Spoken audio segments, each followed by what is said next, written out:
Olá, aqui é Jared Goyette, americano em Kiev com o ATV em português. E agora quero lhes apresentar a segunda parte de nossa entrevista com Viktor Sotiuk, o ex-presidente da representação central da Ucrânia no Brasil. Neste segmento, ele vai enfocar mais nos lados positivos do seu trabalho para fortalecer os laços entre Brasil e Ucrânia. Isso inclui o que ele vê como uma grande possibilidade do Brasil contribuir na reconstrução da Ucrânia. Também ele fala sobre o projeto de intercâmbio cultural e a publicação de livros em português sobre a Ucrânia e particularmente sobre a história da Ucrânia. Se você ainda não viu, dá uma olhada na primeira parte da entrevista, onde falamos mais sobre a política dura, incluindo a opinião dele sobre a visita de Lula para Moscou. E não se esquece de comentar, curtir e de se inscrever aqui no YouTube e também nos seguir no Instagram. Tchau, Will. Obrigado. Tchau. Nessa situação agora, o que é que te dá esperança para uma melhor relação entre a Ucrânia e o Brasil? Acho que, veja só, definido um pouco, eu acho que o Brasil pesa pouco nessa questão da paz na Ucrânia. O peso maior, eu acho, é da Europa, né? Em que pese que ele tem uma liderança no sul global e pode influir, deveria influir positivamente, para falar para o Putin parar de atacar, né? A Ucrânia. Então, eu esperaria que isso. Agora, eu acho que, vindo a paz na Ucrânia, o papel do Brasil na relação econômica pode ser, na reconstrução da Ucrânia, pode ser grande, né? Nós temos trabalhado nessa linha, inclusive o novo embaixador, que até agora vai sair, fez um trabalho inédito, né, que a Ucrânia nunca tinha feito. Ele começou a visitar todos os governadores de todos os estados brasileiros, né, para estabelecer mais relações com a Ucrânia. E nós temos feito alguns trabalhos, por exemplo, o melhor hospital do Brasil chama-se Hospital Israelita de São Paulo, da unidade judaica. E o diretor desse hospital, ele é da etnia judaica da Ucrânia. E recentemente vieram 6 médicos da Ucrânia e ficaram num estágio durante 6 meses, trabalhando, fazendo uma especialização no tratamento de traumas. E isso o governo brasileiro, o Itamaraty está aceitando que isso seja um programa de governo do próprio Brasil, junto com a embaixada. Então, veja só, tem algum aspecto positivo. Assim como nós temos aqui em Curitiba, está a sede do maior hospital infantil da América Latina. Então, esse hospital já está em contato com o Hospital Ahmadit de Kiev, que é o maior hospital de crianças da Ucrânia. Então, então nós temos que trabalhar com os estados brasileiros, com os municípios brasileiros, que apesar de não definir relações internacionais, mas eles podem ter, né? Trabalhar na fixação, por exemplo, de cidades irmãs, né? Quando tiver que reconstruir a cidade, nós buscarmos cidades irmãs para a reconstrução de cidades. Então, há um leque de trabalho muito grande que pode ser feito, assim, no sentido da reconstrução, que eu acho que é positivo. Eu acho que a gente não pode esmorecer, né? Nós temos que trabalhar. Da Organização da Representação Central, qual é a sua importância no Brasil em relação à Ucrânia? Ela é importância porque ela faz um elo de ligação da comunidade com a Ucrânia, né? E também representa o conjunto da comunidade ucraniana junto aos governos, né? Seja federal ou dos estados no Brasil e dos municípios, né? Então, ela não organiza, por exemplo, um grupo folclórico, mas ela, por exemplo, organiza que dos 30 grupos folclóricos que nós temos aqui no Brasil, às vezes, nossos coreógrafos fazer alguma atividade na Ucrânia. Né? Assim também a implementação da língua ucraniana, né? E recentemente nós começamos uma tarefa de começar a traduzir livros da língua ucraniana para o português, sobretudo com relação à história. Jared, você sabe que até o ano passado não tinha um livro de porte acadêmico da história da Ucrânia publicado no Brasil? Nenhuma? Então nós fizemos um esforço, nenhum. Agora tem um que é a história da Ucrânia de Orest Subtelny, que nós publicamos aos nossos custos à representação central. E é um livro que o embaixador da Ucrânia, André Melnik, está utilizando o ano passado e esse ano. Eu já coloquei mais de 80 livros na mão dele para ele distribuir, assim como nós estamos colocando esse livro atualmente, não em venda assim em mercado, nós estamos direcionando para políticos que trabalham com a questão internacional, com jornalistas que trabalham questão internacional e para as bibliotecas das universidades brasileiras. Legal e importante. Essa é uma grande tarefa que nós temos que fazer. Veja só, sobre a Ucrânia, eu estive em outubro de 2023, por exemplo, na Suíça e fui na livraria Payot. Fui ver livros sobre a Ucrânia. Tinha 60 livros à venda. Eu comprei 10. Você vai aqui no Brasil e procure nas livrarias brasileiras livros sobre a Ucrânia. Você não vai encontrar. Então, esse é um grande problema que nós temos na língua portuguesa, é a divulgação da Ucrânia. A Rússia tem uma máquina de propaganda extraordinária. Vocês sabem que eles compram jornalistas, eles têm mecanismos de propaganda permanente. Então, competir com eles é difícil.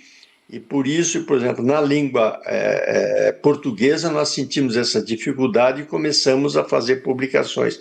Assim como traduzimos o livro sobre o Holodomor, do professor Volodymyr Sergeichuk, da Universidade de Kiev.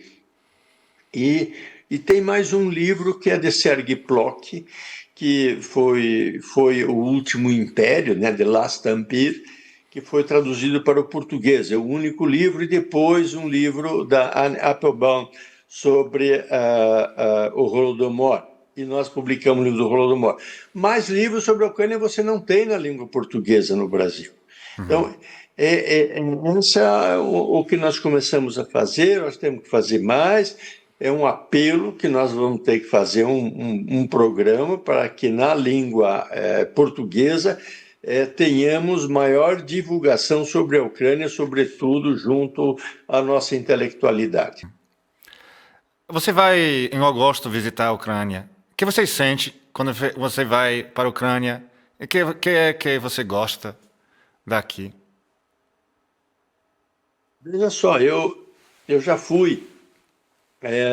Várias vezes. Eu conheci Mariupol, conheci Donetsk, conheci Zaporizhia, Donetsk, né, Kharkiv, né? Estive em Poltava, Poltavsk, Marok, muitas vezes em Lviv, Ternópil, né?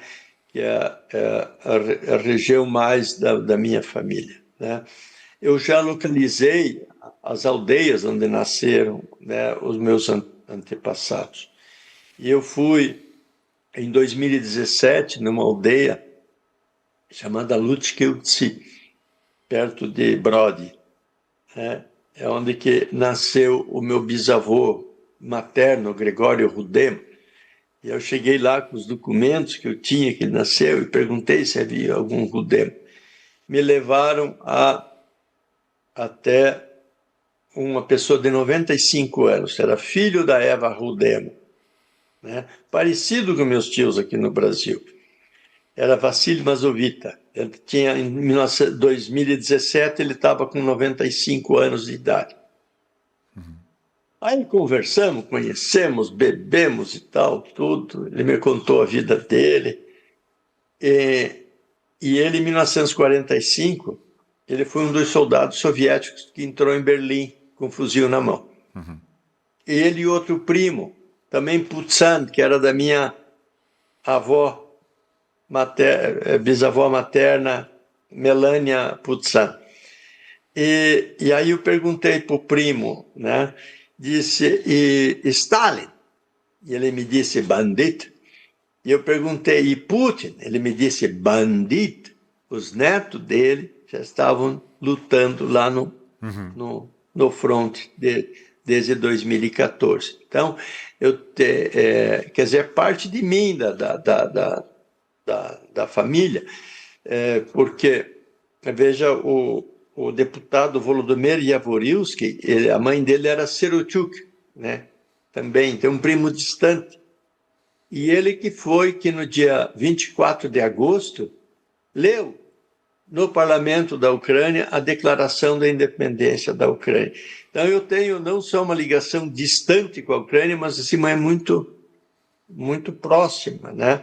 E eu fiz, ao longo desses já 34 anos, né, muita relação de amizades com pessoas que estão lá na Ucrânia, alguns estão no fronte lutando, outros estão nas universidades, né? Então hoje eu tenho uma relação, vamos dizer, diária, porque hoje a gente, com os meios de comunicação que a gente tem, não é mais uma carta, um telefone, não é instantânea, né? A gente conversa aqui pelo WhatsApp, o outro mecanismo por e-mail diariamente, né? Quer dizer, mudou completamente, né? Os espanhóis disseram achicou o mundo, né? Ficou pequeno, né? Mas aproximou muito, né? De você ter uma relação hoje diária com a Ucrânia, né? Então esse é um papel nosso. Então eu, inclusive, mas que você vai sentir? Fiz muito. Voltando, como você vai sentir quando você está aqui? Não, me sinto em casa. Eu me sinto em casa. Tá bom. Tem alguma coisa que você queria dizer que eu não te perguntei? Não, o que eu queria dizer é o seguinte, veja só, a grande vantagem que nós temos no Brasil foi um avanço democrático que nós tivemos com o fim da ditadura militar e com a Constituição Brasileira de 1988. E lá nessa Constituição define o que é cultura brasileira. Diz assim, cultura brasileira, tudo que é material ou imaterial, né, é portador de referência à ação, memória e atividade dos diferentes grupos formadores da sociedade brasileira. Então, hoje, no Brasil, você tem, por exemplo, em Blumenau, uma grande festa do chopp.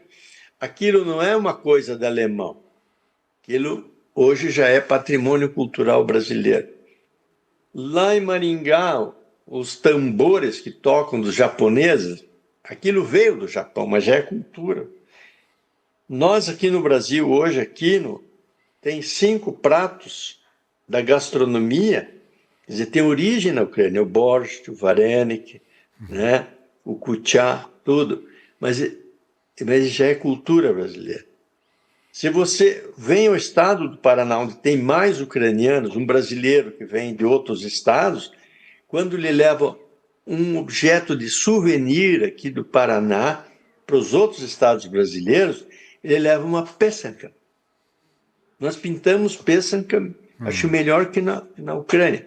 Eu um dia brinquei com o ministro da Cultura da Ucrânia, disse assim, nós precisamos fazer um concurso internacional da pesanka. Né? Colocar da Ucrânia, da França, do Canadá, dos Estados Unidos, do Brasil. Daí eu disse para ele, o senhor sabe por que eu estou propondo isso? Por quê? Não, porque o Brasil vai levar o primeiro lugar. Então, são coisas nascidas na Ucrânia, mas que hoje integram o patrimônio cultural brasileiro, né? E isso é importante que a Ucrânia saiba, né? Quando você tem na paisagem do nosso estado aqui, nos estados do sul do Brasil, você tem 280 igrejas com cúpulas bizantinas, né? Ucranianas. Isso é como você tem certos animais, né, que deixam o seu cheiro, o seu xixi, os seus rastros, o seu trinado, os pássaros, né, marcando o território. Nós também marcamos o território, colocamos aquelas cúpulas, né, bizantinas no território. Então, isso é importante, saber que a questão ucraniana, a Ucrânia está inserida no Brasil. E é bom que saiba, por exemplo, o passaporte brasileiro, ele tem no fundo assim um grafismo de desenhos diferentes. E numa das páginas tem 3 peçancas. Legal, não sabia disso. Tá bom. Né? Obrigado por todo o seu tempo. E vamos conversar, vamos fazer isso de novo quando você está aqui em Kiev. Sim, vamos conversar, podemos discutir outros assuntos e também podemos, um dia você pode entrevistar o novo presidente da representação vou fazer central, mesmo. Dr. Roberto Foresta. Sim, avisa ele. Uma conversa com ele. Tá bom, tá legal. Tá bom. Obrigado. Um abraço, então. Um abraço, tchau. Tá, tchau. Tchau.